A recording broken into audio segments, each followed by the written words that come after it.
From the Olympics all the way to school sports, President Trump wants to change the rules about who can play on the same team. The war on women's sports is over. This afternoon, he signed a new executive order that bans transgender athletes from women's sports. Schools that don't comply could lose federal funding and face legal action.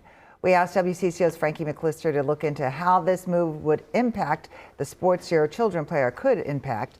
Frankie joins us now. Hi there, Frankie. Hi there, Amelia. That executive order right here is titled Keeping Men Out of Women's Sports. So the question is how will that pen to paper back in Washington, D.C. be felt right here in the upper Midwest?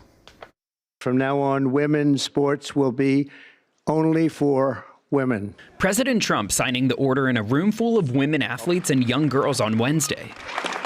The order telling the Justice and Education departments to do this, explained by a Twin Cities lawyer. What this order purports to do is to instruct the Department of Justice to bring Title IX lawsuits, enforcement lawsuits, against against educational institutions that allow trans women and girls to participate in sports. But Minnesota has the Human Rights Act prohibiting discrimination of many kinds in many places, including education, based on protected class, such as sexual orientation and gender identity. One would hope, in a perfect world, Title IX and the Minnesota Human Rights Act would work hand in glove.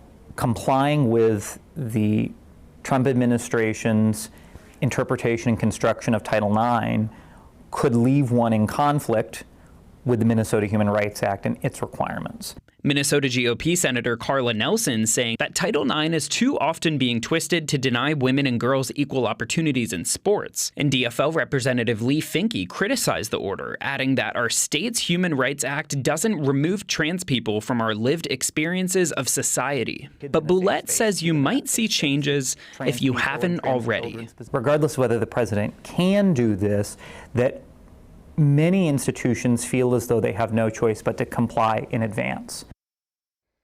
So we reached out to the Minnesota State High School League, but that organization hasn't commented on today's order from the president just yet. Now, we don't know how many transgender athletes compete in women's sports, but experts do believe that it's rare. Last year, the NCAA president told Congress that he knew of fewer than 10 transgender athletes playing at the college level. Amelia? All right. Thank you, Frankie.